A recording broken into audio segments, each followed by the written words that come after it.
¿Sí? Profe, cuando usted me dio clase a No, mí la primera vez, usted no utilizó este límbico, ¿verdad? Este término, ¿verdad?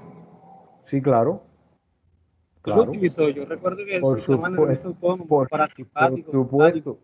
Sí, y el sistema límbico hablamos también, claro. Se te habrá olvidado, pero sí, ahora lo vas a recordar. Ok, estamos listos. Claro que sí, profe.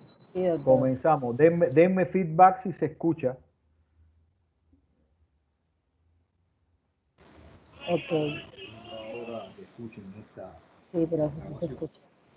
Y sean bienvenidos a la tercera y última parte del curso de Fisiología 1. Ya estamos llegando al final. Y hoy vamos a continuar estudiando el sistema nervioso y vamos a hablar de un sistema del cual se habla mucho, pero a veces se conoce poco. Es el llamado sistema neurovegetativo. Habrán oído seguramente las expresiones de sistema simpático y parasimpático. Bueno, nos vamos a enterar qué son realmente estos sistemas. Y vamos a hablar de un sistema cerebral que viene a ser un poco el nivel suprasegmentario de este sistema neurovegetativo, que es el llamado sistema límbico. Les presento a continuación la temática. Siguiente diapositiva. Ok, lo anunciado. Vamos a hablar primero de la parte segmentaria del sistema neurovegetativo y los dos vías eferentes de este sistema, que son el sistema simpático y el sistema parasimpático. Y en una segunda parte hablaremos del sistema límbico y nos vamos a centrar en tres estructuras de este sistema, aunque está compuesto por otras estructuras, pero que son fundamentales estas tres: el hipotálamo, la amígdala y el hipocampo. Vamos a la siguiente diapositiva, por favor. Tomo el nombre de la famosa novela de Robert Louis Stevenson, Dr. Jekyll y Mr. Hyde, un poco para recordar algo de lo que hablamos ya anteriormente, y es los dos aspectos que forman nuestra vida de relación, que es lo que hacemos, nuestra conducta, que tiene, por supuesto, un componente sensorial importante. Así hablamos del sistema somatosensorial, visual, etcétera. Todos estos exteroceptores informan al cerebro y nos permite tomar decisiones que se ejecutan por las órdenes que el sistema motor somático envía a los músculos esqueléticos. Pero subyaciendo a todo esto y dándole, por supuesto, posibilidad real de ser a la vida de relación, está la vida vegetativa, que se relaciona con el control de funciones vitales que nos permiten mantenernos con vida, como la alimentación, la respiración, la excreción, la circulación, etc. Aquí también hay un amplio surtido de receptores, generalmente interoceptores, que se integran la información que ellos proporcionan a distintos niveles. Algunas acciones son reflejas, otras tienen una participación un poco más suprasegmentaria, y el efector final son los músculos esqueléticos y las glándulas. Sí, aquí me pido disculpas. Músculo liso y músculo cardíaco, no músculos esqueléticos. Son gazapos de los cuales me voy enterando a medida que escucho la grabación. Músculo liso y cardíaco y glándulas exocrinas. Que son inervadas por el sistema neurovegetativo, a veces llamado sistema nervioso autónomo. Siguiente diapositiva, por favor. Y precisamente de este sistema neurovegetativo vamos a hablar a continuación en dos divisiones anatómicamente diferentes, que son el sistema simpático y el sistema parasimpático. Siguiente diapositiva. Esta diapositiva resume las características anatómicas más importantes de la división simpática del sistema neurovegetativo. Lo más importante de este esquema es destacar que entre el sistema nervioso central y los órganos efectores, que son, como pueden ver ustedes, desde el ojo, la pupila, el corazón, los bronquios, etcétera, prácticamente todos los órganos internos, entre el sistema nervioso central y el órgano efector hay dos neuronas. A diferencia de lo que ocurre en el sistema motor somático, donde la motoneurona segmentaria inerva directamente al músculo esquelético, aquí la motoneurona vegetativa que se localiza en esta región intermedio lateral de la médula espinal, en el caso del simpático entre los segmentos torácicos y lumbares. Esa primera neurona no llega al órgano efector, sino que hace sinapsis con una segunda neurona, cuyo cuerpo se encuentra localizado en un ganglio, un acúmulo de neuronas fuera del sistema nervioso central, y esos ganglios forman una cadena a ambos lados de la médula, por eso se denominan ganglios paravertebrales. Y es entonces el axón de esta segunda neurona el que regresa al nervio espinal y se dirige entonces al órgano en cuestión. Por lo tanto, la primera característica de este sistema que hay que destacar es que tiene un carácter bineuronal. Hay dos neuronas entre el sistema nervioso central y el efector. Una neurona preganglionar y una neurona postganglionar. En el sistema nervioso simpático, las neuronas preganglionares son colinérgicas, todas, y los receptores a nivel de la neurona postganglionar son de tipo nicotínico, son receptores de acción rápida que producen una despolarización rápida de esta neurona. A nivel postganglionar, las neuronas postganglionares en su mayoría son noradrenérgicas, es decir, utilizan como neurotransmisor la noradrenalina, y los receptores a nivel de los órganos en cuestión son de dos grandes tipos, alfa y beta, aunque ya se conocen subtipos alfa 1, alfa 2, beta 1, beta 2, beta 3, y esto es importante porque cada uno de estos receptores tiene alguna diferencia en cuanto a su acción. La adrenalina, que es un precursor de la noradrenalina, es producida por la médula suprarrenal y se libera al torrente sanguíneo, de manera que el sistema simpático puede tener el apoyo, el refuerzo del sistema endocrino cuando la médula suprarrenal libera adrenalina, haciendo que llegue a estos mismos órganos, pero por vía sanguínea, un activador de estos receptores postsinápticos.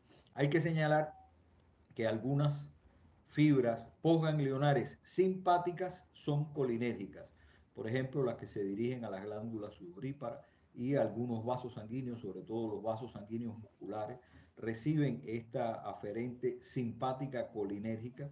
Los receptores aquí son de tipo muscarínico. Y esto hace que algunos autores generen un poco de confusión entre los estudiantes, porque como veremos, las fibras postganglionares parasimpáticas son colinérgicas. Y entonces algunos dicen, bueno, estas fibras simpáticas colinérgicas, perdón, son simpáticas, son Oh, por eso siempre tengo el vasito de Perdonen, agua tuve seca. un ligero accidente vocal. Retomo la narración. No sé cómo darle para atrás a esto y borrar lo que tengo que borrar, así que me disculpan, esto va como sale. Bueno, les decía que el hecho de que algunas fibras postganglionares simpáticas sean colinérgicas genera en algunos libros de texto alguna confusión, porque dice que son simpáticas desde el punto de vista anatómico, parasimpáticas desde el punto de vista funcional. Olvídense de eso. El único criterio para decir esto es simpático o es parasimpático es el criterio anatómico. ¿Dónde está la neurona preganglionar? En los segmentos torácicos y lumbares, en el asta intermedio lateral. ¿Dónde está la neurona postganglionar? En la cadena de ganglios paravertebrales o en alguno de los tres ganglios prevertebrales impares. Eso es simpático, independientemente del neurotransmisor, independientemente del efecto que tenga. No os dejéis confundir. Siguiente diapositiva. El sistema parasimpático, como veis, tiene una disposición anatómica diferente, aunque en un aspecto semejante, y es en el hecho de que también aquí hay dos neuronas, una neurona preganglionar y una neurona postganglionar. ¿Dónde está la diferencia con respecto al sistema simpático? En la localización de estas neuronas pre y postganglionares. En el caso del sistema parasimpático, las neuronas preganglionares están en su inmensa mayoría en el tronco encefálico. Hay unas cuantas adicionales en los segmentos sacros de la médula espinal, pero la gran mayoría están en el tronco encefálico.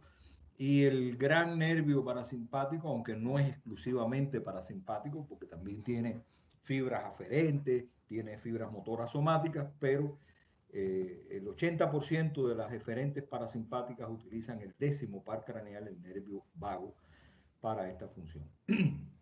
Los ganglios no están organizados, como en el caso del parasimpático, en una cadena regular, sino que se encuentran en general muy cerca del órgano inervado. Por ejemplo, el ganglio ciliar está muy cerca del ojo y algunas veces está tan cerca que las neuronas postganglionares parasimpáticas están formando parte del parénquima del órgano, como ocurre, por ejemplo, en los nodos seno auricular y aurículo-ventricular del corazón, o en todas las paredes del tubo digestivo, la vejiga, etc.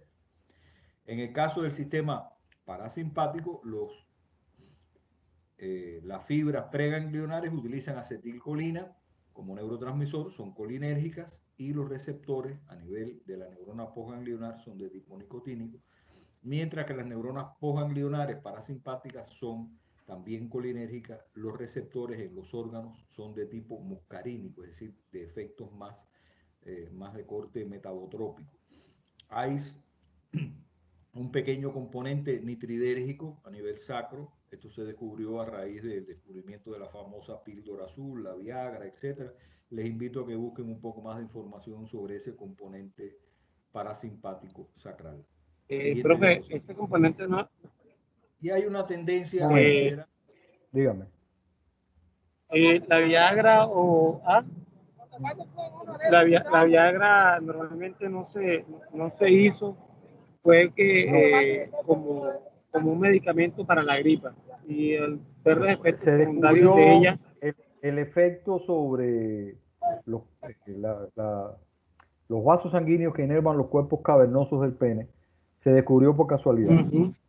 Como muchas cosas, alguien se dio cuenta que los ratoncitos a los que le ponían esta sustancia como parte de las pruebas preclínicas hacían erecciones prolongadas. Y incluso creo que fue en la Segunda Guerra Mundial o fue en la gripa.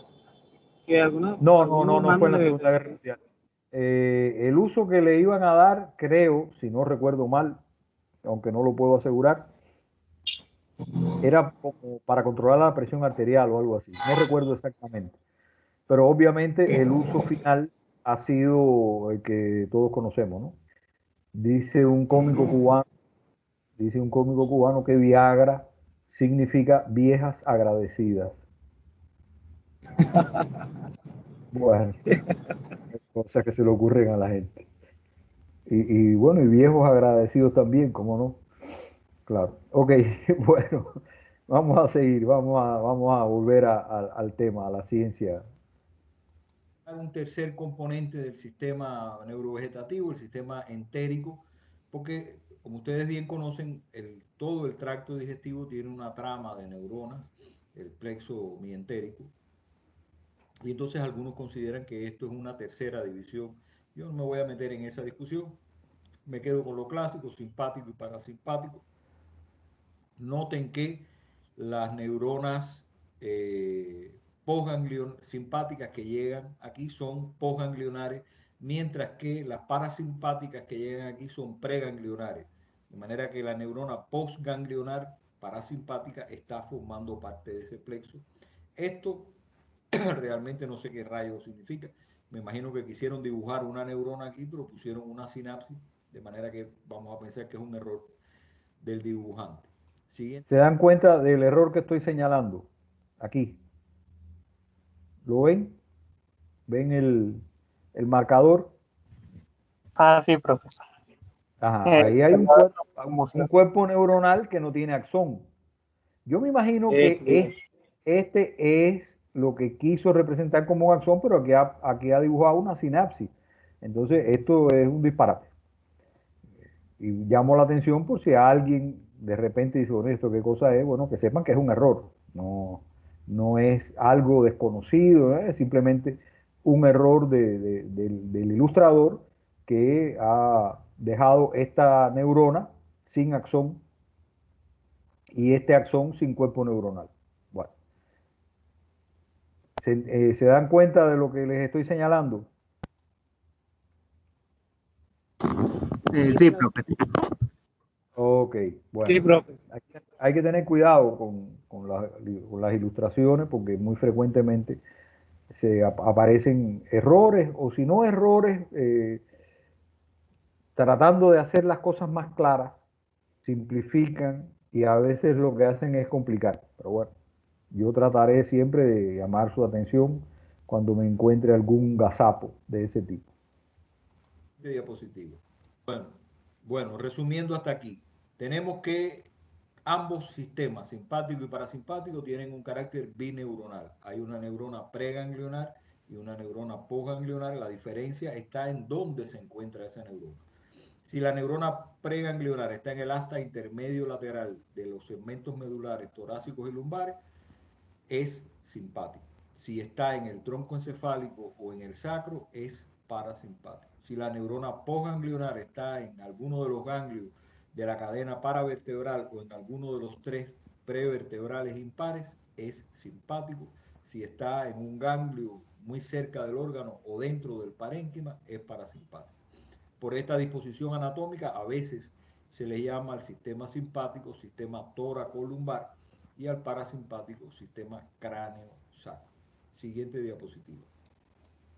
Cuando analicen los esquemas que muestran la distribución de las neuronas postganglionares simpáticas y parasimpáticas, se darán cuenta que hay muchos órganos, yo diría que la mayoría, que reciben inervación tanto simpática como parasimpática. Esto es lo que se conoce como doble inervación. Y cuando esto es así, hay un antagonismo funcional entre estos dos sistemas. Por ejemplo, el simpático acelera el ritmo cardíaco, el parasimpático lo enlentece. El simpático reduce las secreciones digestivas, el parasimpático las estimula. Es decir, uno hace una cosa y el otro hace un poco lo contrario, ¿no? Esto es lo que se conoce como antagonismo funcional. Siguiente diapositiva.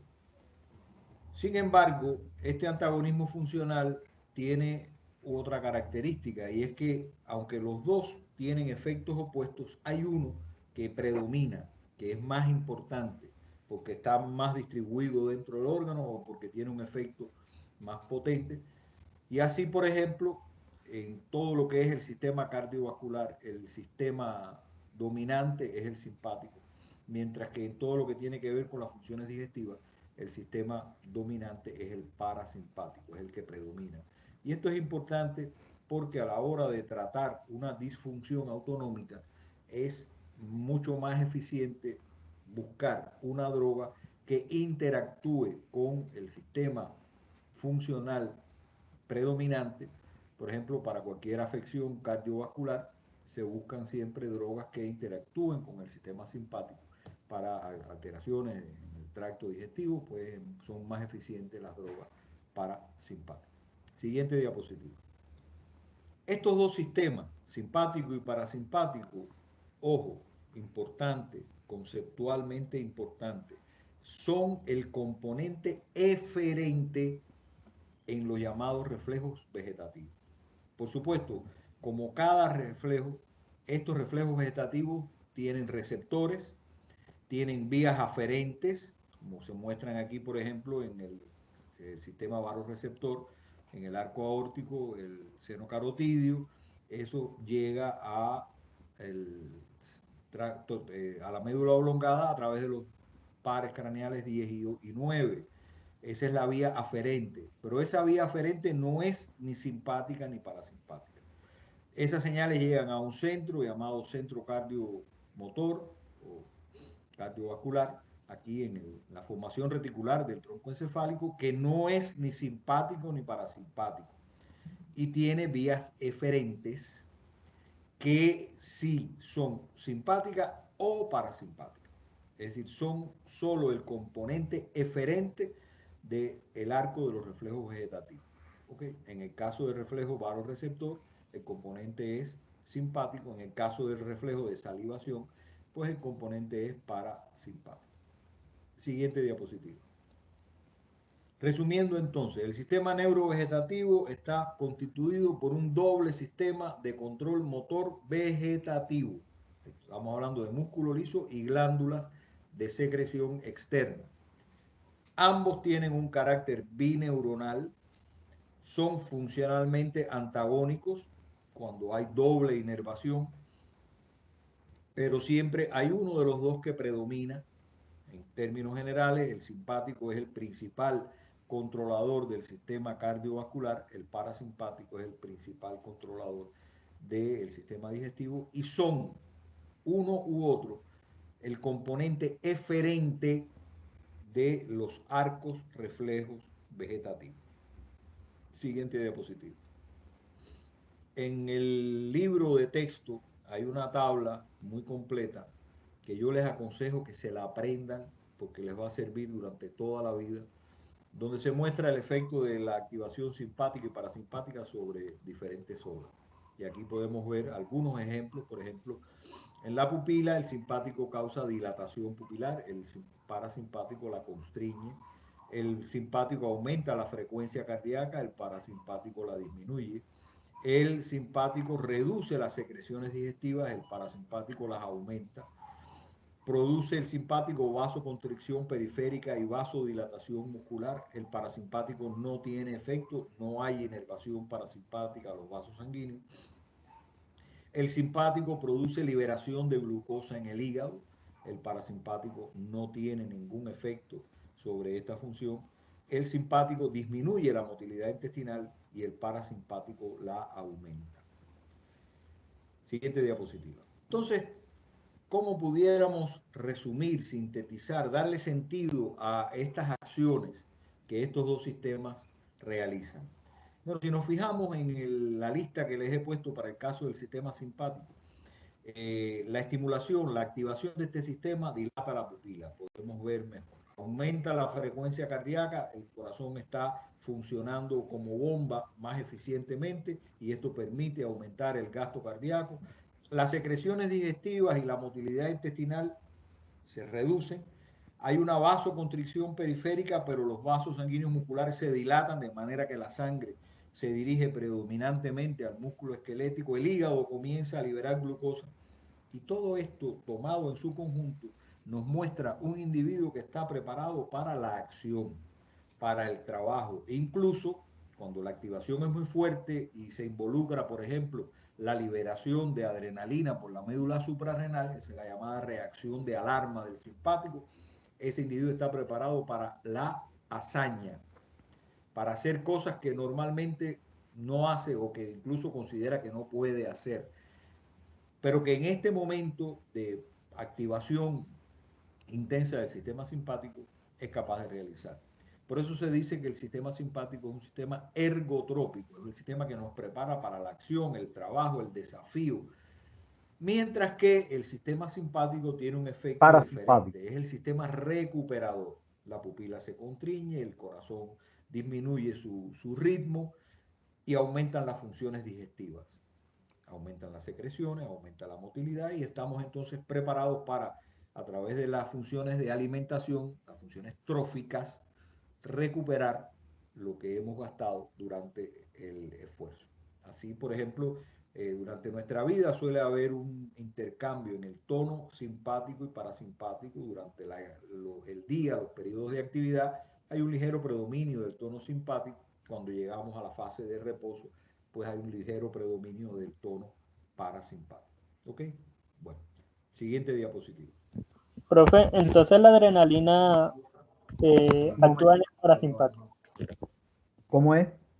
Entonces la adrenalina, por ejemplo, cuando hay un paro cardíaco, cuando le inyectan adrenalina, eso quiere Ajá. decir que actúa es a nivel del simpático, perdón, que aumenta la... O sea, cuando tú le pones adrenalina, estás haciendo lo mismo que haría el sistema simpático. Es decir, estás provocando una reacción similar a la que provocaría una estimulación simpática. Sí, señor. Así es. Entendido, profe. De la misma manera que cuando te echan goticas de omatropina para dilatarte la pupila, la atropina y sus derivados son inhibidores del parasimpático. Entonces, estás inhibiendo el parasimpático y estás provocando la dilatación de la pupila. Perfecto, profe. Hay mucha, la farmacopea actual tiene decenas de drogas que se usan actualmente para distintos trastornos que se basan precisamente en mimetizar la acción de alguno de estos neurotransmisores o antagonizarla. Y así hablamos de simpatomiméticos, los que hacen lo mismo que la noradrenalina y que la adrenalina, o parasimpatomiméticos, los que hacen más o menos lo mismo que la acetilcolina, y hablamos de simpaticolíticos para los que bloquean o son contrarios a la acción simpática, y parasimpaticolíticos. De eso se van a enterar cuando estudien farmacología. Ahí verán el amplio arsenal que utiliza la medicina moderna. Lo mismo para situaciones de emergencia como esta que tú acabas de mencionar, ¿no? Inyectar intracardíaco adrenalina, que para controlar situaciones crónicas como la hipertensión arterial, ¿no? Y el hipertenso muchas veces pues tiene que, durante muchos años, tomar este tipo de drogas. Así es. Bueno, son las 4:32. Hemos avanzado en el primer aspecto del sumario. No sé si hay alguna otra duda por ahí. Vamos a hacer entonces una primera pausa hasta las 4:40. A las 4:40 nos volvemos a conectar y continuamos con este tema que espero les esté resultando interesante. Sí, bastante. Listo, 4:40. 4:40, sí señor.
Bueno, ya estoy de vuelta por acá. Vamos a esperar que sea la hora pactada para continuar. No sé si en el interín hay alguna pregunta, algún comentario.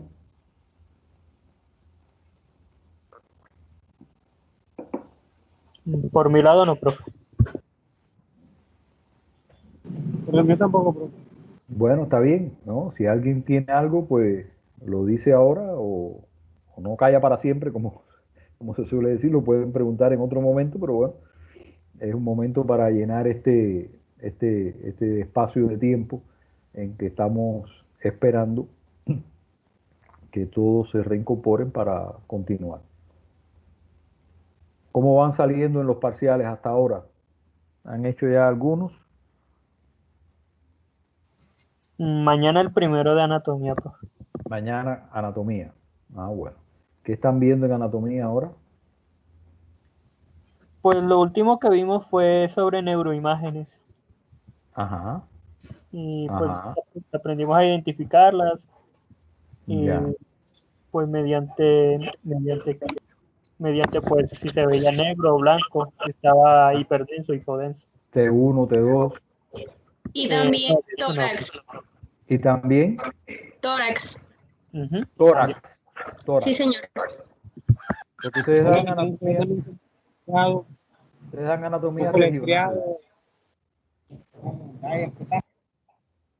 Ajá. Bueno, ¿Cómo, profe? Disculpe. que ustedes dan anatomía regional, Sí, no por, señor. no por sistema, sino por regiones. Ah, sí. Ajá. Bueno. Ok, bueno, ya son las 4:40, podemos continuar entonces. Nos quedamos por acá.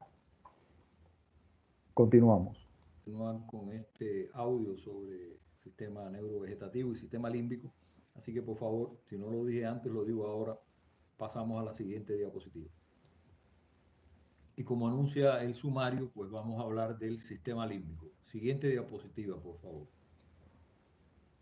Poco a poco, a lo largo del curso, hemos ido conociendo las funciones que realizan distintas áreas corticales. Conocemos la función de las áreas corticales primarias, somatosensorial, motora, visual, auditiva, de algunas áreas asociativas, pero veremos en la próxima conferencia que hay áreas asociativas de mayor nivel de complejidad. Se distinguen tres: el área de asociación prefrontal, el área de asociación parieto-temporo-occipital y el área de asociación límbica, que es de la que vamos a hablar a continuación. Siguiente diapositiva.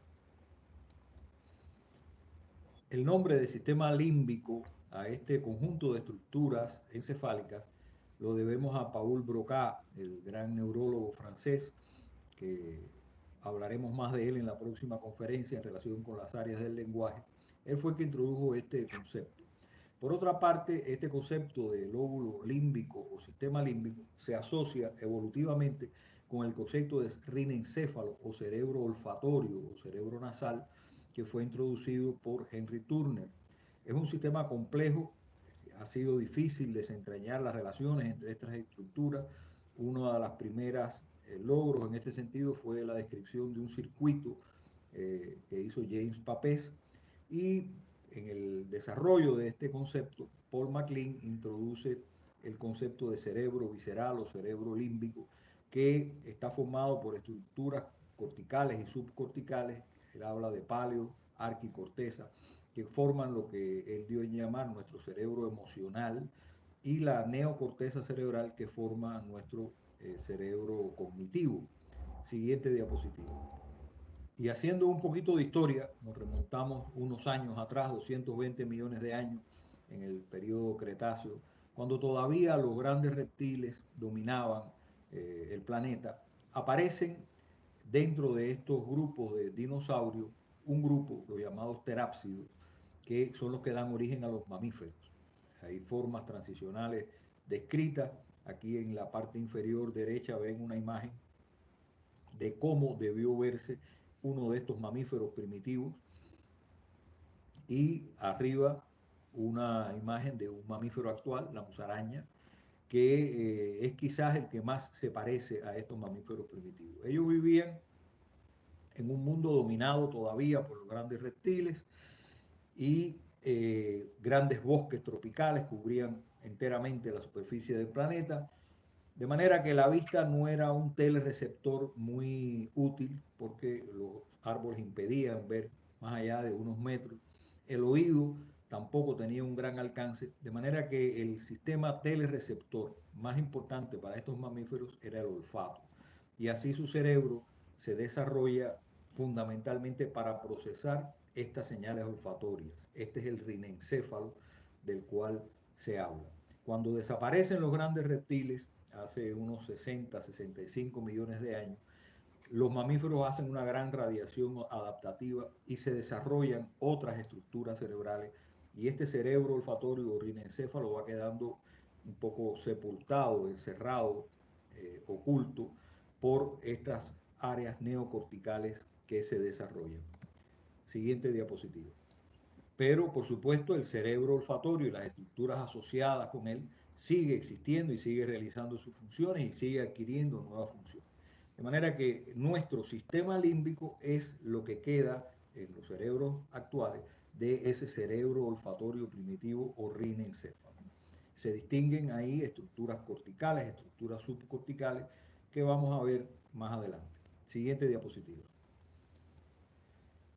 Las estructuras corticales del sistema límbico se encuentran en las zonas basales y interiores o laterales del cerebro y forman como una especie de aro o limbo alrededor del cuerpo calloso. De ahí el nombre que le da Broca de sistema límbico, por esta disposición que tienen las estructuras corticales.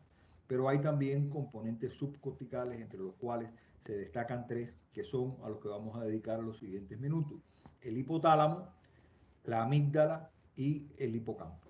Siguiente diapositiva. El hipotálamo en nuestro cerebro ocupa una posición por debajo del tálamo, de ahí su nombre de hipotálamo. Es una estructura anatómicamente pequeña, pero funcionalmente enorme, y ocupa esta posición. Fíjense que aquí debajo del hipotálamo se encuentra la glándula hipófisis y está formado el hipotálamo por un conjunto de núcleos que se agrupan alrededor del tercer ventrículo cerebral en lo que es la base del cerebro. Siguiente diapositiva. El señor que aparecía en la foto de la diapositiva anterior es Rudolf Hess, uno de los neurofisiólogos que más ha contribuido al conocimiento de las funciones hipotalámicas. Él tenía técnicas que le permitían implantar electrodos en núcleos hipotalámicos específicos y estimularlos para observar las reacciones. Aquí ven un gato furioso, ¿verdad? Y esa furia era provocada por la estimulación de un área hipotalámica que se encuentra en una posición lateral, de ahí el nombre de la área hipotalámica lateral, cuya estimulación eléctrica provocaba en el gato todas las reacciones que se observan en un gato furioso: pupila dilatada, lomo encorvado, pelos erizados, vocalizaciones, enseña los dientes, enseña las garras. También hay cambio vegetativo, aumenta la frecuencia cardíaca, etc. Indicando que hay, además de una reacción motora somática, una reacción vegetativa con una fuerte excitación del sistema simpático. Sin embargo, si la estimulación se hacía en un núcleo situado en una posición ventromedial, el llamado núcleo ventromedial, la conducta del gato cambiaba radicalmente y se convertía en un animal totalmente manso, plácido, libre de miedo. Siguiente diapositiva. Bueno, aquí ven algunas imágenes a la izquierda de estos gatos de Hess, cómo se volvían animales asustadizos y agresivos cuando se estimulaba el área lateral, y totalmente mansos, plácidos cuando se estimulaba el área ventromedial. Algo similar hizo años después un neurofisiólogo español, Delgado de apellido, que hizo esto mismo pero con toros de lidia, y entonces podía estimular mediante frecuencias de radio el área lateral, el toro lo embestía furiosamente y el área ventromedial convertía al toro en un manso cordero. En esencia es exactamente lo mismo, pero bueno, demuestra la validez de estos resultados y cómo estos pequeños núcleos hipotalámicos pueden desencadenar respuestas conductuales complejas relacionadas con emociones como el miedo, la agresividad o la mansedumbre, la placidez. Siguiente diapositiva. ¿Y cómo puede el hipotálamo hacer tantas cosas? Bueno, entre otras razones, en base a sus relaciones. ¿Por qué? Porque el hipotálamo, a través de la formación reticular, recibe señales de todos los sistemas sensoriales, además de que el hipotálamo tiene receptores propios. Hay estructuras hipotalámicas que tienen receptores que pueden detectar los niveles de glucosa sanguínea, pueden detectar la temperatura corporal, pueden detectar los niveles circulantes de hormonas. Y otra relación importante es a través de otros componentes del sistema límbico, como la amígdala y el hipocampo, que también tienen señales, axones que conectan con distintos núcleos hipotalámicos. Se relaciona desde el punto de vista eferente con el sistema motor somático a través también de la formación reticular, pero también con los sistemas neurovegetativos, simpático y parasimpático, y una relación muy peculiar del hipotálamo es su relación con el sistema endocrino a través de la hipófisis. Siguiente diapositiva. Y nos vamos a detener un poco en esta relación hipotálamo-hipófisis porque es clave para entender la neuroendocrinología moderna. Sabemos que la hipófisis se distingue en dos grandes regiones, la neurohipófisis y la adenohipófisis. Ambas tienen relación con el hipotálamo, pero esta relación es diferente en una y en otra estructura. En el caso de la neurohipófisis es simplemente el sitio donde terminan axones de neuronas que tienen su cuerpo en núcleos hipotalámicos como el núcleo supraóptico, el núcleo paraventricular. Estos axones descienden a través del tallo hipofisario hasta la neurohipófisis, ahí terminan y ahí se almacenan dos péptidos con función hormonal, la oxitocina y la hormona antidiurética, que son liberadas cuando estas neuronas se excitan y envían potenciales de acción acá, y entonces pasan a la sangre y de esa manera son distribuidas al resto del organismo.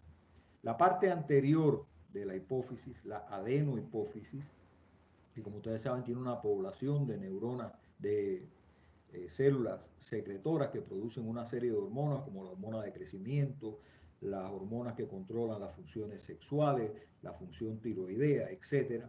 Ahí la relación es a través de un sistema vascular, el llamado sistema porta hipotalámico hipofisario, que recoge a nivel del tallo hipofisario hormonas que producen núcleos hipotalámicos diferentes, pasan a estos capilares, a esta primera red capilar, y entonces en el área de la adenohipófisis este sistema se vuelve a capilarizar y de esa manera estas hormonas hipotalámicas llamadas hormonas de liberación o hormonas de inhibición pueden activar o inactivar la producción de determinadas hormonas hipofisarias. Siguiente diapositiva. Habiendo analizado estas... Bien, me detengo aquí. Yo me imagino que ya esto que les estoy narrando acá, ya lo han visto anteriormente. No sé si en histología, por ejemplo, cuando hablaron del sistema endocrino, o en anatomía, cuando hablaron del hipotálamo y sus relaciones con la hipófisis, o es totalmente nuevo. No, ya lo Ya lo habíamos hemos visto en histología. Ya lo conocían, exacto. Es lo que me imaginé. Por eso, bueno, simplemente les estoy recordando algo que ya ustedes han visto, ¿verdad? Pero es muy importante esta relación porque es el vínculo entre el sistema nervioso y el sistema endocrino. Relaciones entre el hipotálamo, la hipófisis y otros sistemas efectores, podemos entender entonces la variedad de funciones que realiza esta pequeña estructura. Y así vemos, por ejemplo, que en la región preóptica hay receptores de temperatura que al activarse, según los cambios de la temperatura corporal, provocan una serie de reacciones que incluyen reacciones motoras somáticas como el temblor o el aumento del tono muscular, reacciones endocrinas como el aumento en la liberación de hormona de liberación tiroidea, cambios en la sudoración, en el riego sanguíneo cutáneo, que ayudan a regular la temperatura corporal. Tenemos también receptores a hormonas que forman parte de ciclos de retroacción negativa y que intervienen también en la regulación endocrina de las funciones sexuales, incluyendo conductas complejas como la conducta materna. Tenemos glucorreceptores, precisamente en el área ventromedial hay receptores que detectan los niveles circulantes de glucosa y tienen que ver con el control de la ingestión de alimentos. Tenemos receptores que detectan la osmolaridad de los líquidos corporales y que intervienen en reacciones complejas de regulación del volumen líquido corporal. Cuando el organismo, por ejemplo, sufre de un cierto grado de deshidratación, bien sea por una sudoración excesiva o por una hemorragia, pues entonces aquí se activan respuestas homeostáticas que ayudan a compensar estos déficits. Es decir, las funciones del hipotálamo son complejas y tienen una característica, y es que pueden poner a funcionar varios sistemas motores somáticos, vegetativos y endocrinos a partir de la activación de uno de esos núcleos. Esto es algo que no se ve en otras regiones encefálicas. Sin embargo, este pequeño núcleo, el hipotálamo, tiene esa capacidad de producir respuestas completas a una demanda. Por eso el hipotálamo es el gran centro de regulación homeostática de nuestro cerebro. Siguiente diapositiva. Aquí les resumo lo que acabamos de decir. El hipotálamo desencadena reacciones homeostáticas y emocionales, coordina y activa efectores importantes para la expresión periférica de las emociones y, lo que les acabo de comentar, las respuestas hipotalámicas son completas e incluyen manifestaciones somáticas, vegetativas y endocrinas. Siguiente diapositiva. Hablemos entonces de otras dos estructuras límbicas que tienen una estrecha relación con el hipotálamo, que son la amígdala, el hipotálamo se encuentra acá, la amígdala y el hipocampo. Aquí ven, por ejemplo, parte del circuito de Papez que muestra las relaciones entre la amígdala, el hipocampo y el hipotálamo. Siguiente diapositiva. La amígdala, como les dije una vez, es parte de el complejo de los núcleos basales o ganglios basales, solo que no tiene, como el núcleo caudado, el núcleo lenticular, no tiene unas funciones motoras somáticas, sino que es parte del sistema límbico. Es un complejo de núcleos que se encuentra en la parte basal del lóbulo temporal y vamos a hablar un poquito de las funciones de esta amígdala cerebral, no confundir, por ejemplo, por supuesto, con las amígdalas o tonsilas que se encuentran en la faringe, que son estructuras totalmente diferentes, no tienen nada que ver con esta amígdala cerebral. Siguiente diapositiva. Las primeras evidencias acerca de cuáles pueden ser las funciones de la amígdala provienen de los estudios que realizaron Paul Bucy y Heinrich Kluber en los años 30, 40 en los Estados Unidos, con monos. Ellos hacían a estos monos, como sujetos experimentales, le extirpaban la parte anterior del polo temporal bilateralmente y observaban una serie de cambios en la conducta de estos monos. Primero, estos monos se tornaban totalmente mansos y, curiosamente, perdían totalmente el miedo. Los monos le tienen pánico a la serpiente. Y aquí abajo pueden ver un mono de estos monos operados que está observando, incluso toma con su mano la serpiente, se la lleva a la boca. Es decir, estos animales pierden toda la agresividad, pero pierden también el miedo. No hay que olvidar que el animal más agresivo es el animal más asustado.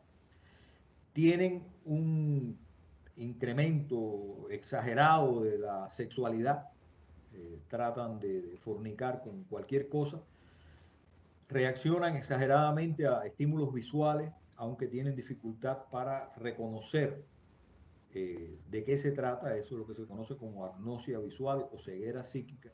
Oralismo, es decir, tendencia a examinar los objetos con la boca, etc.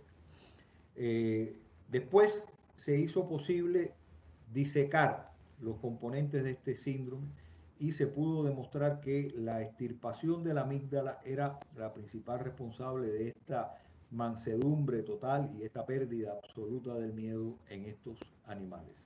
Siguiente diapositiva.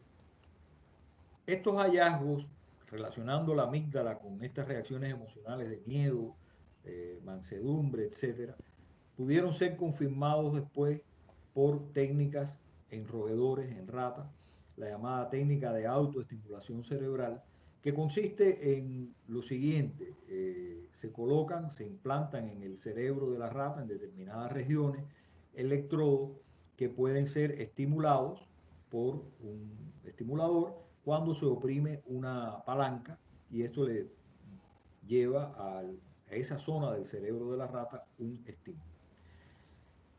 ¿Quién opera la palanca? Bueno, lo original de esta técnica es que la palanca la opera la propia rata.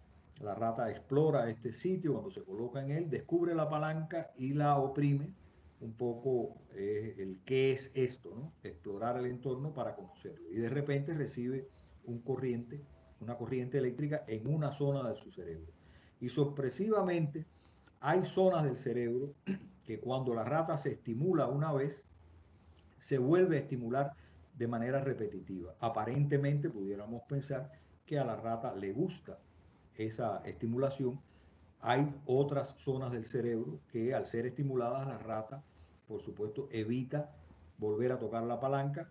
Aparentemente nos está diciendo: esto no me gusta. Y así se ha podido descubrir que existen en zonas del sistema límbico áreas de castigo y recompensa, es decir, áreas cuya estimulación nos provoca malestar, desagrado, y otras, por el contrario, cuya activación nos provoca una sensación de bienestar, quizás placer y cosas por el estilo. Siguiente diapositiva. Doctor, una pregunta. Y en todos Sí, los estudios enseguida. que se han hecho, sobre todo en... Dígame.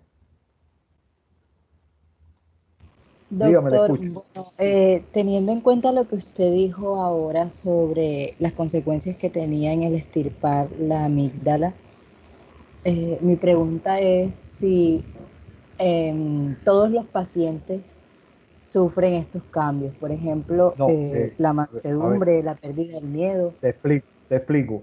El síndrome de Kluver-Bucy no es una enfermedad humana. Es un síndrome provocado experimentalmente, ajá, cuando se extirpa generosamente las porciones anteriores del lóbulo temporal, incluyendo la amígdala, incluyendo la amígdala. Hay algunas patologías humanas que se parecen un tanto, después te voy a presentar una, pero repito, esto no es una enfermedad típica de los seres humanos, es un síndrome provocado experimentalmente para ver simplemente qué pasa. Vamos a quitarle este pedazo de cerebro al mono a ver qué pasa. Esto ya no se puede hacer, ahora todo este problema de las sociedades protectoras de animales ha limitado mucho los estudios con primates, pero en la época en que ellos hicieron los experimentos no existía esa misma actitud frente a los experimentos con animales. Pero repito, el síndrome de Kluver-Bucy es un síndrome experimental provocado por la extirpación quirúrgica de esta zona del cerebro de los monos. Estos monos rhesus son bastante agresivos y cuando se le extirpaba pues esta región del lóbulo temporal, perdían completamente la agresividad, se convertían... Hay un experimento, no lo cité aquí, muy simpático, bueno, muy interesante, que hicieron en una colonia de 8 monos rhesus machos. Ahí se establece una relación de dominancia, hay un macho, hoy del macho alfa, que es el dominante, es el que primero come, es el que le da golpe a todo el mundo. Y ahí se establece una escala, ¿no? Desde el primero hasta el último, que ese pobrecito es el último que come y ese todo el mundo le da golpe. Y entonces, ¿qué hicieron? Cogieron al alfa, lo llevaron al quirófano y le lesionaron bilateralmente la amígdala. Y por supuesto, después que se recuperó de la cirugía y demás, lo volvieron a llevar a la colonia. Y este macho dominante, agresivo, perdió completamente la agresividad y cayó al último escalón de la escala social en esa colonia de monos. Incluso el monito que cogía a golpe de todo el mundo lo sonaba a él también. Lo cual confirma, ¿no?, este papel que tiene la amígdala en este procesamiento de estas reacciones emocionales de agresividad y miedo. Repito, el animal más asustado es el más agresivo. No sé si te aclaro o te confundo más. No, profe, está claro. Gracias. Ok, vamos a llegar, vamos a llegar. Profe, yo recuerdo que usted una vez nos hablaba a nosotros sobre una persona que presentaba una patología que la persona era como que bastante agresiva, era, ya, era maleducado, se portaba mal y cosas. Y Vamos a cierto ver. día, pues, Vamos a ver, en una mina. ese caso, Leomar, es de la clase que viene.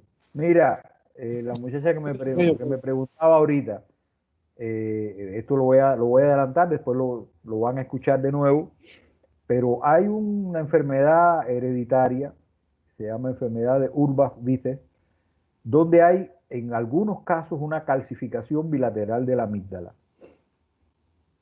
Y hay un caso de una paciente, la paciente SM, bien documentado, y esa persona no tiene miedo, no sabe lo que es el miedo, lo cual es muy peligroso.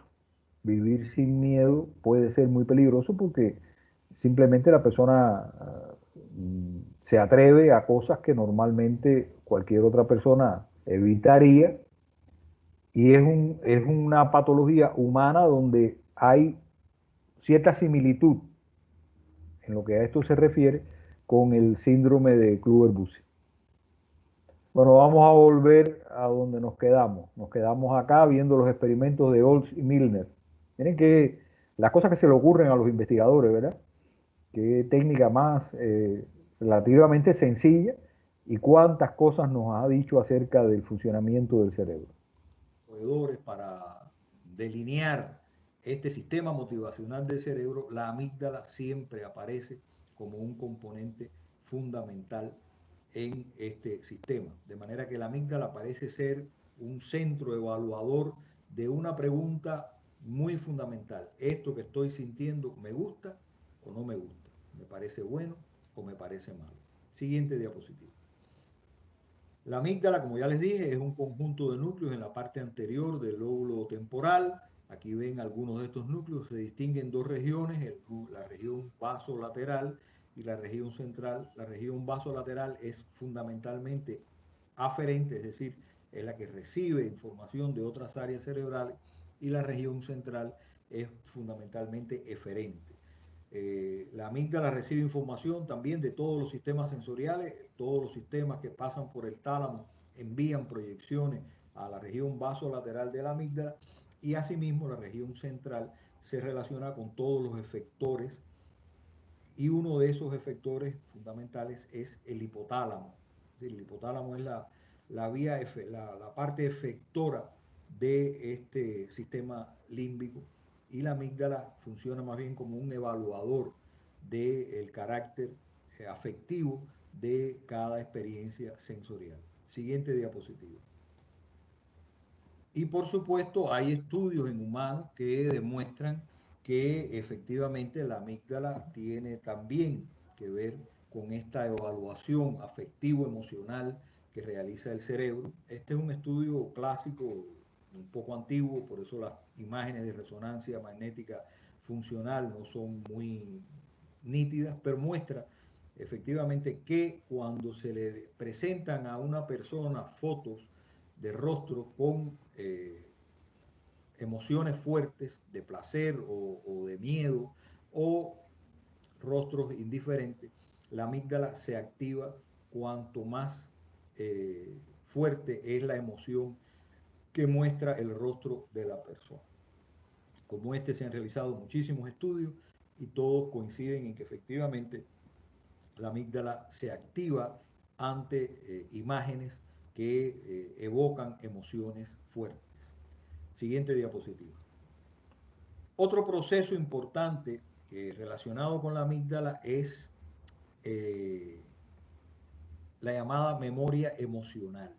Es decir, aprender a reaccionar emocionalmente ante situaciones que aparentemente son inertes, pero que al estar expuestos anteriormente a ella y al haberse asociado a una experiencia negativa, pues constituyen una especie de reflejo condicionado a esta situación. Es un proceso, es algo que se aprende. Aquí les muestro el modelo básico que se ha usado para eso. Se pone a la rata en una cámara, se le aplica un estímulo sonoro, la rata presta atención brevemente, pero si no pasa otra cosa, la rata simplemente deja de prestar atención a ese sonido que no tiene ningún significado.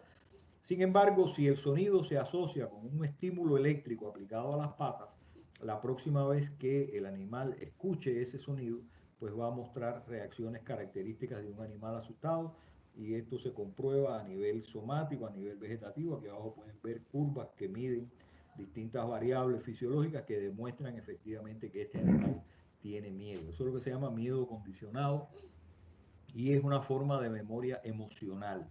Siguiente diapositiva. También la neuropatología ha aportado evidencias acerca de este papel de la amígdala en las reacciones emocionales. Hay una enfermedad hereditaria, una proteína que está en el cromosoma 1, se transmite de forma autosómica recesiva, se caracteriza por cambios a nivel de la piel y es la enfermedad de Urbach-Wiethe, y se ha encontrado que las personas que padecen esta enfermedad frecuentemente tienen una calcificación de la amígdala. Y hay una paciente, la paciente SM, que tiene esta enfermedad, que tiene demostrado por imágenes de resonancia magnética esta calcificación de la amígdala, y esta persona jamás en su vida ha experimentado miedo, no sabe lo que es el miedo, lo cual no es una panacea, es sumamente peligroso porque el miedo es una reacción emocional útil cuando nos advierte, nos avisa de un peligro y extrema nuestras medidas de protección, de seguridad, etc. Es decir, en ese sentido el miedo tiene esa utilidad como reacción emocional ante situaciones potencialmente peligrosas. Siguiente diapositiva. Bueno, la muchacha que me preguntaba ahorita, ¿te queda claro entonces lo que te motivaba a la duda, a la pregunta? Es Sí, decir, profe. existen patologías y trastornos que se parecen o remedan algunas de las características del síndrome de Kluver-Bucy, eh, pero no es una patología típicamente humana, porque requeriría una...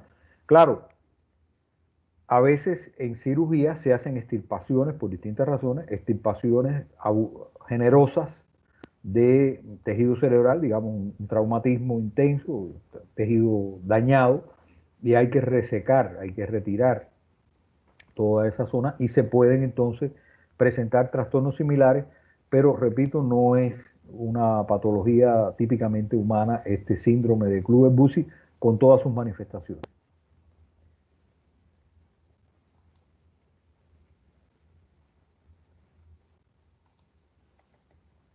Otra función muy importante de la amígdala es que la amígdala, al ser activada, puede ayudar a consolidar otros tipos de memoria. No la memoria emocional que se consolida en la propia amígdala, sino otros tipos de memoria como la memoria declarativa que se consolida a nivel del hipocampo. Y precisamente hay una relación entre la amígdala y el hipocampo que hace que cuando algo ocurre en medio de una situación emocionalmente significativa, eso se recuerde mejor que las cosas intrascendentes que forman parte de nuestra vida cotidiana. Siguiente diapositiva. Y ya que mencionamos el hipocampo, pues aquí tenemos una imagen de resonancia magnética del cerebro, y el hipocampo en nuestro cerebro está escondidito aquí, en la parte basal del lóbulo temporal, metidito para dentro de este surco. Comparen con el cerebro de una rata, el hipocampo en el cerebro de la rata se encuentra por acá, y se darán cuenta que si bien nuestro hipocampo es un poquito más grande que el de una rata, lo que más nos diferencia es precisamente el desarrollo de la neocorteza cerebral. Aquí también vemos la disposición del hipocampo en una rata. Siguiente diapositiva. El nombre de hipocampo que damos a esta estructura, aquí vemos un hipocampo disecado, es de la época en que los anatomistas tenían imaginación y a alguien le resultó parecida esta imagen a la imagen de un caballito de mar.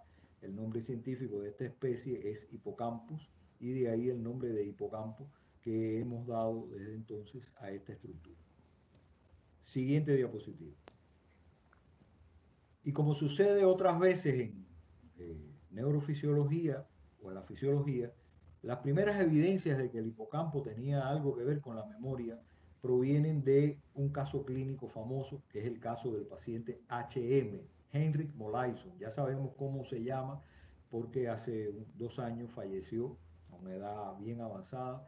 Él fue operado en el año 57 en el Instituto de Neurología de Montreal por Scoville y se le hizo una extirpación bilateral de la región basal del lóbulo temporal. ¿Por qué?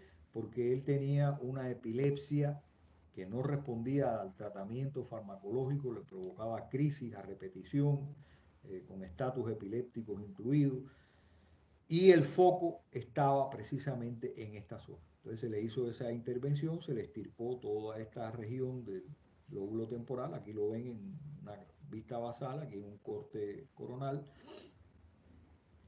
y la operación desde el punto de vista de la epilepsia fue exitosa, él logró una mejoría notable en su condición de epiléptico, pero la neuropsicóloga que estaba evaluando a HM, a Molaison, se dio cuenta de algo, y es que Molaison era incapaz de aprender nada nuevo. Todos los días, cuando ella llegaba a interrogarlo, a atenderlo, a conversar con él, tenía que presentarse porque él no recordaba cómo se llamaba, quién era, ni siquiera que la había visto el día anterior. Esto es lo que se conoce como amnesia anterógrada, es la incapacidad de aprender nada nuevo. La amnesia retrógrada, que existe también y quizá la más conocida, es la que se produce cuando hay un daño, una contusión cerebral, un trauma cráneoencefálico, y hace que la persona olvide su pasado. Esta amnesia anterógrada tiene la diferencia de que la persona recuerda las cosas de su pasado más o menos 2 años antes del trauma. En este caso de HM, 2 años antes de la operación, él se acordaba en qué escuela había estudiado la primaria, quiénes habían sido sus maestros, quién era el presidente de los Estados Unidos en el año tal, pero los 2 años anteriores y todo el periodo posterior a la operación, él fue incapaz de aprender nada nuevo. Esta fue la primera evidencia de que el hipocampo tenía algo que ver con la memoria. Siguiente diapositiva.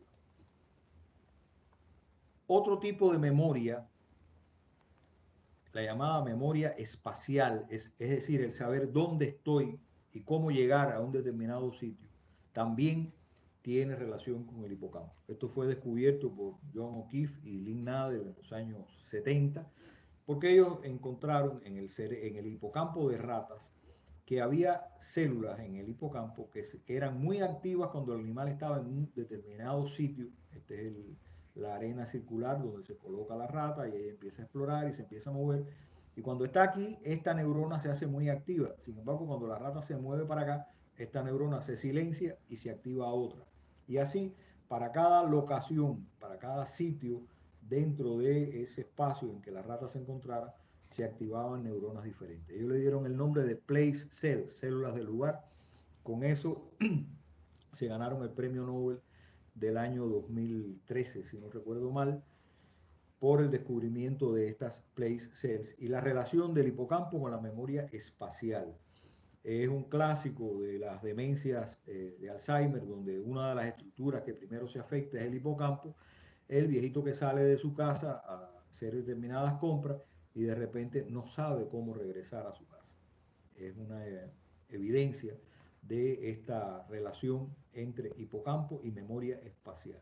Es decir, tenemos 2 tipos de memoria asociados al hipocampo. La memoria declarativa, que es la memoria para hechos, cosas, nombres, direcciones, números de teléfono, acontecimientos. Y la memoria espacial, que es la memoria para saber dónde estoy y cómo trasladarme de un lugar a otro. Siguiente diapositiva. Este es un estudio muy simpático, se hizo en Londres con taxistas. Dicen que Londres es una ciudad muy complicada para moverse en ella, razones que no conozco porque nunca he estado en Londres, pero lo que se hizo fue pedirle a los taxistas que evocaran la ruta que había que seguir para ir de un determinado lugar a otro. Y cuando ellos hacían esto, las imágenes de resonancia magnética funcional mostraban una clara activación del hipocampo, semejante a la que se observa cuando están aprendiendo una determinada ruta. Es otra prueba de la relación del hipocampo con la memoria espacial. Siguiente.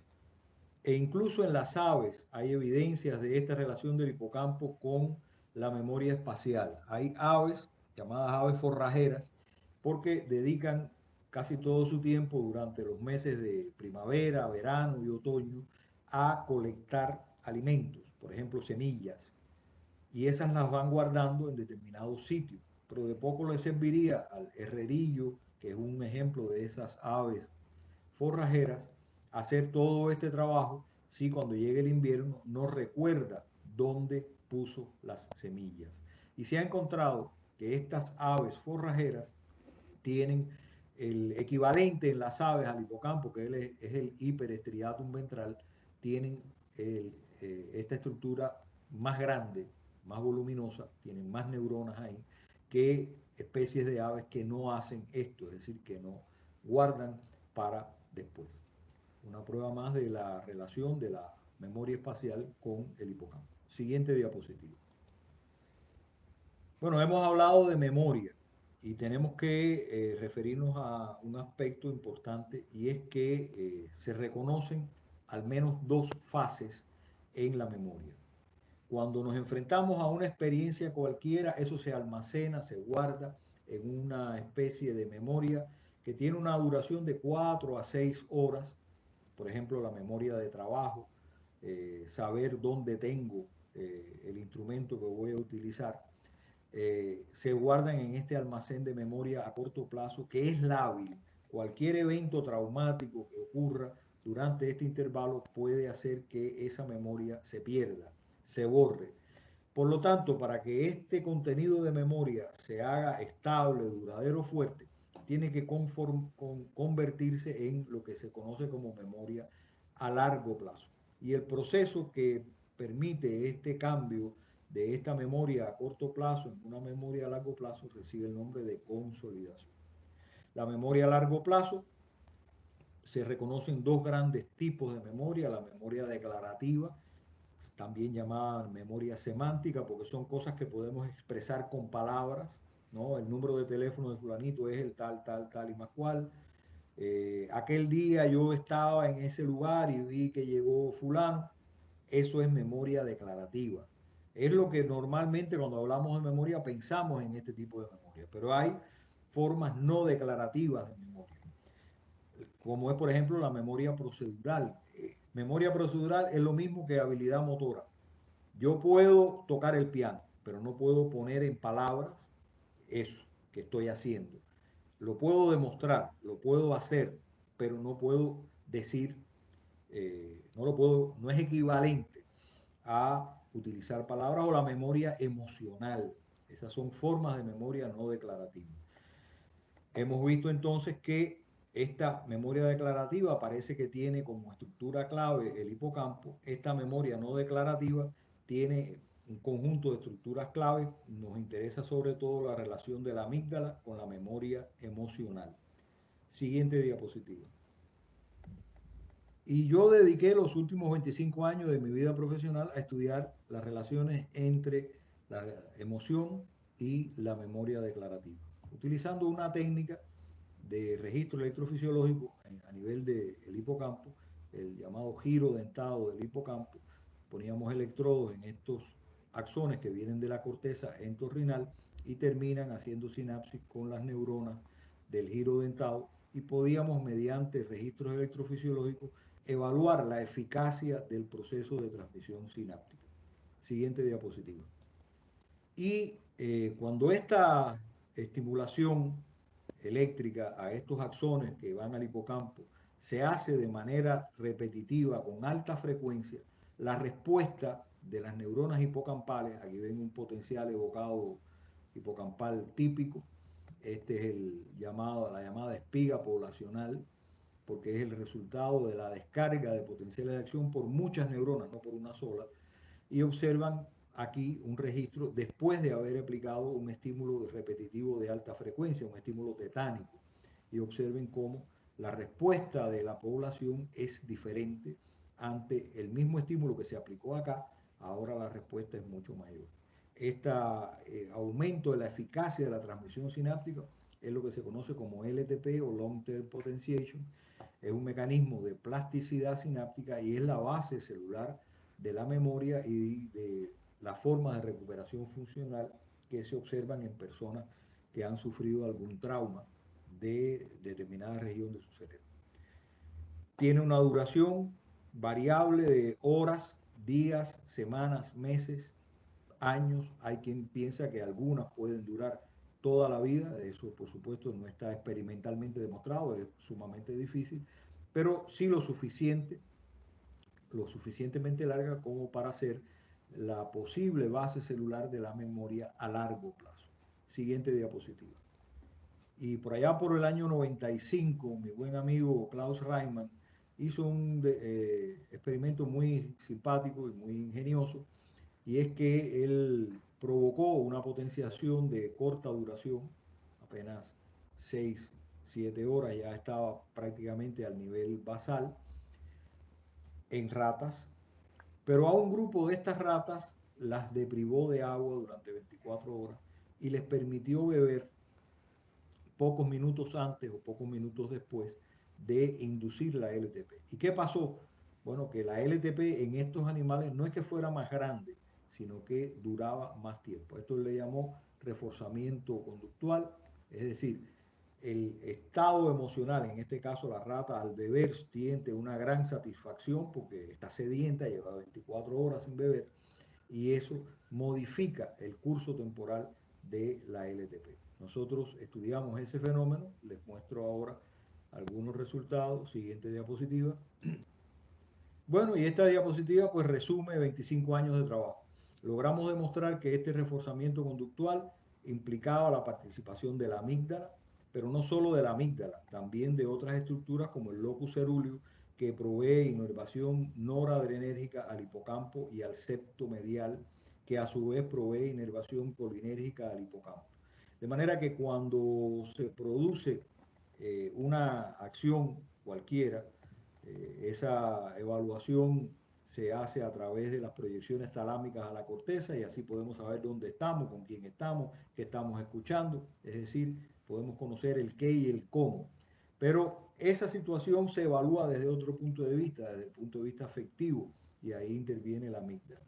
Y si la afectividad lo amerita, entonces la amígdala desencadena la activación del locus ceruleus, del septum, que ayudan a reforzar y consolidar estos procesos de plasticidad sináptica a nivel del hipocampo. Se dice rápido, aquí les dejo la referencia del artículo por si quieren leer uno de los artículos que fue clave para el desarrollo de este modelo de reforzamiento emocional de la memoria en el hipocampo. Siguiente diapositiva. Y estos estudios en modelos animales pues nos permiten hoy dar una sustentación neurofisiológica a algo que se sabe desde hace mucho tiempo. Los pedagogos insisten en la necesidad de motivar para lograr un buen aprendizaje. Todo el que hace entrenamiento animal con cualquier fin, bien sea de espectáculo o bien sea para la detección de drogas o para labores policiales, sabe que para que el animal aprenda hay que motivarlo, hay que reforzarlo. Cada vez que el delfín en el acuario hace la pirueta que su entrenador le ordena y lo hace bien, el entrenador le da su recompensa le activa el sistema motivacional y este refuerza entonces la acción que el animal debe aprender. Y ya podemos entender a nivel celular cómo ocurre este importante proceso. Siguiente diapositiva. Resumiendo entonces, estos dos componentes del sistema límbico, amígdala e hipocampo, tienen, la amígdala le da valor emocional y motivacional a la experiencia. Esto es bueno, esto es malo, esto me gusta o esto no me gusta. Almacena la memoria emocional que nos permite asociar castigos o recompensas con situaciones que en sí mismas no tienen esta condición, pero sabemos que en este lugar me dan dulces o sabemos que en este lugar me tratan mal. En el primer caso trataremos de volver a ese lugar, en el segundo caso trataremos de evitarlo. Y además la amígdala modula el almacenamiento de la memoria en otras regiones cerebrales a través de estos mecanismos de reforzamiento de los procesos de plasticidad sináptica que ocurren en el hipocampo y en otras regiones. Y el hipocampo entonces es el asiento de esta memoria espacial y contextual, es decir, saber dónde estoy en cada momento y saber qué debo esperar de ese lugar, y la llamada memoria declarativa, que es la memoria que nos permite recordar hechos, números de teléfono, contenidos de fisiología, ¿verdad? Todo eso tiene que ver con el hipocampo. Siguiente diapositiva. Las estructuras del sistema límbico, cuando funcionan mal, se asocian a patologías del sistema nervioso. Las estructuras límbicas, como la amígdala y el hipocampo, son asientos frecuentes de focos epilépticos. Mencionamos también el hecho de que en la demencia senil los sitios que más tempranamente se afectan son precisamente el hipocampo y la región septal. Hay evidencias de que algunos tipos de autismo pues, pueden tener relación con esto. Asimismo, las lesiones de la amígdala se asocian frecuentemente con la depresión, y las adicciones pues también tienen una base en el funcionamiento de este sistema, porque en este caso las drogas o las conductas adictivas nos activan el sistema de recompensa de una manera muy intensa, de una manera muy fuerte, y eso es lo que nos convierte en adictos para quizás, lamentablemente, toda la vida. Siguiente diapositiva. Bueno, la tarea de esta semana está fácil y está bonita. Busquen este artículo, que les pongo aquí el link, Juventud Técnica, Contenido, Estrés, ese es el título del artículo, Estrés, por el título de una película que se llamaba así, una película española que trataba de un triángulo amoroso y su relación con el estrés. Ese es algo del cual todo el mundo habla y del que muy pocas personas realmente saben de qué se trata. El artículo trata sobre qué es y qué no es el estrés. Y la tarea que tienen que responder es, después de haber leído el artículo, es la siguiente. Aquí tienen dos enunciados que alrededor de una misma condición o situación. Por ejemplo, uno dice, el estrés es una reacción fisiológica de causa psicológica. El otro dice algo parecido, pero completamente diferente. El estrés es una reacción psicológica de causa fisiológica. ¿Cuál de las dos es más correcta? Es lo que tienen que marcar. Si piensan que es esta, marcan acá. Si piensan que es esta, marcan acá. Fíjense que son sí. Bueno, esta tarea se las habilitaré. Le dejo orientada lo que tienen que hacer. Hay un sitio en la biblioteca que se llama Booklick, y ahí en ese sitio yo coloqué ese artículo, pero si no lo pueden buscar directamente online yendo a este sitio. No es para este fin de semana es el examen, queda para la semana próxima. Les quedo orientada y yo le voy a habilitar en Canvas estas preguntas, ¿ok? De manera que no es para hacer en este momento. Dígame. ¿Me haría el favor y nos regalaría el link en el chat del grupo? ¿Cómo es? No te oigo bien. Para que me regale el link en el chat del grupo. El link. El link de...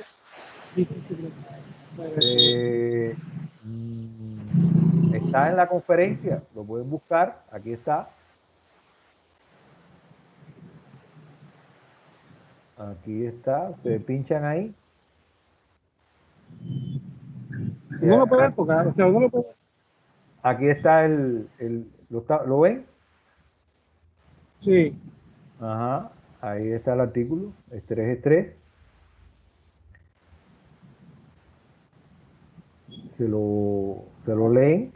El estrés está de moda, todo el mundo habla del estrés, todo el mundo habla del estrés y hay que saber realmente qué es y qué no es el estrés. Entonces yo tengo que subir la conferencia, todavía no la he subido a Canva, lo haré. Lo que no voy a subir todavía es el audio, voy a subir las imágenes y la guía de estudio. El audio no, para no tener que quitar ningún contenido anterior. No lo voy a subir todavía, pero la conferencia ya dentro de un rato ya la podrán encontrar ahí. Una, Ok, una preguntita antes de que se acabe la clase. dígame. Usted sabe que el sistema límbico es el que, como usted que explicó, el que se encarga de controlar, por así decirlo, las emociones y todo eso, ¿verdad? Entre otras Exactamente, de eso funciones. estamos hablando. Bueno, De eso estamos hablando. usted sabe algunas patologías como la depresión también se pueden presentar por deficiencia de vitaminas como vitamina D o vitamina B. ¿Esto está relacionado con esto del sistema límbico? ¿O el sistema límbico tiene que ver con estas vitaminas? No, a ver. Vitamina D, eso está en estudio, eso no es nada, no hay nada concluyente. Sí hay muchas evidencias y de hecho los antidepresivos que más se usan interactúan con el sistema de la serotonina, sistema serotonérgico, que forma parte de los circuitos del sistema límbico, esta proyección serotonérgica, sobre todo el llamado núcleo del RAFE medial, que es el que proyecta esta proyección serotonérgica a el resto del cerebro. Las vitaminas del complejo B, sí se sabe que el déficit de estas vitaminas tiene un efecto deleterio sobre todo a nivel axonal, tiene un efecto deleterio a nivel axonal y es la base del éxito y la popularidad de estos complejos vitamínicos, sobre todo para el tratamiento de neuropatías periféricas. Sobre el efecto de estas vitaminas del complejo B a nivel del sistema nervioso central, ahí hay un poco más de duda. Hace unos años se hizo un ensayo clínico, por ejemplo, para la relación entre el uso de vitaminas del complejo B y las demencias. Los resultados no fueron nada concluyentes. De manera que son dos temas que están en este momento en estudio y evaluación. Ten cuidado donde obtienes la información porque estos temas muchas veces se tratan y la mayor parte de las veces se maltratan en publicaciones de carácter general o en revistas de divulgación con cierto grado de espectacularidad como muy interesante y otras.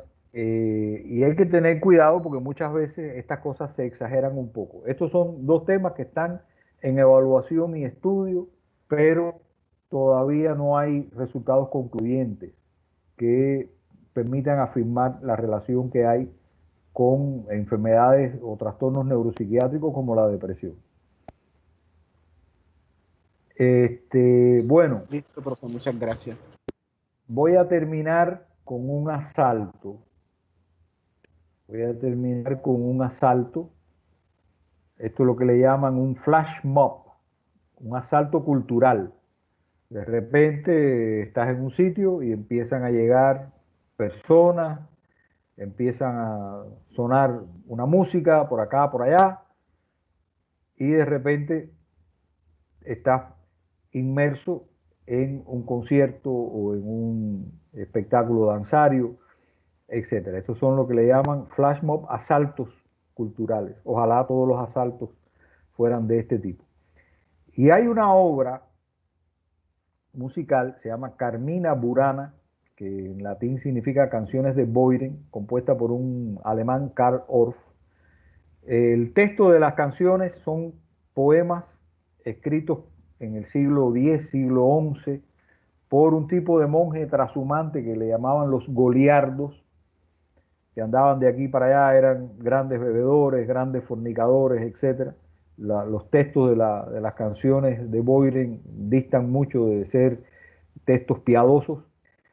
Y Orff se inspiró en estos textos y le puso música, tratando de que esa música sonara como debió haber sonado la música en el siglo X, el siglo XI, cosa muy difícil porque no hay registro, no hay testimonio de eso. Y es una composición larga, y en este asalto cultural hay dos fragmentos, y lo que quiero que se fijen es en la calidad que tiene la música, independientemente de que uno entienda o no lo que están diciendo, para provocar emociones. Hay una parte donde se toca un tema amoroso, muy delicado, muy dulce, y otra donde se apela a la emocionalidad más intensa. Ese es un tema que quizás muchos hayan escuchado porque se ha usado muchísimo en muchas películas, O Fortuna, que habla sobre lo que es la vida y la buena y la mala suerte. Así pues, les dejo con Carmina Burana de Orff en este asalto cultural.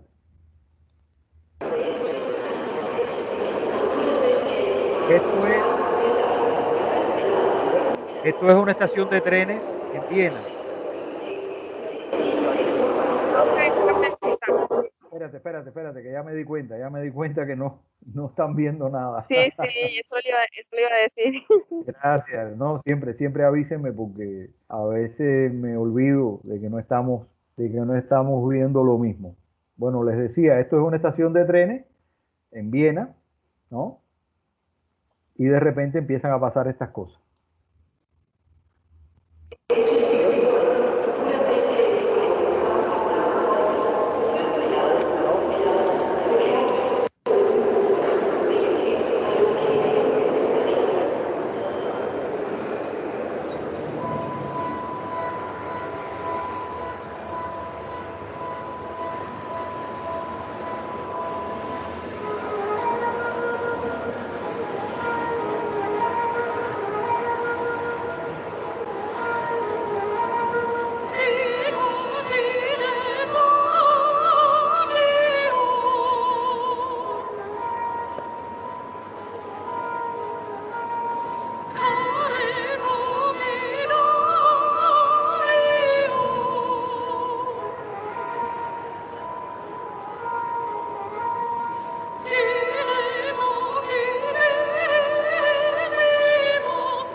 les decía ahorita, ojalá todos los asaltos que tuviéramos que sufrir en la vida fueran de este tipo, ¿no? Sí habían escuchado esta segunda parte, esta O Fortuna, sí, seguro, porque en muchísimas películas lo han utilizado como tema para eventos, por ejemplo, batallas, etcétera. Sí, claro, es reconocidísima, profe. Exacto. Bueno, pues la obra completa la pueden encontrar en YouTube. Hay varias versiones completas de la obra, incluso hay una muy bonita porque está ambientada en la época y está la letra de las canciones, ¿no? Lo que dicen las canciones. Así que para un momento de ocio y esparcimiento y cultura, ahí les dejo la recomendación de Carmina Burana, de Karl Orff. Y yo sé que estamos en semana de parciales, hace falta tiempo, así que no les voy a robar más tiempo por hoy. Nos vemos. Bueno, recuerden las tutorías miércoles, viernes y sábado para aclarar dudas con vistas al examen. Esta materia no va a este examen, va para el último parcial. A este examen va hasta lo que vimos la semana pasada. ¿De acuerdo?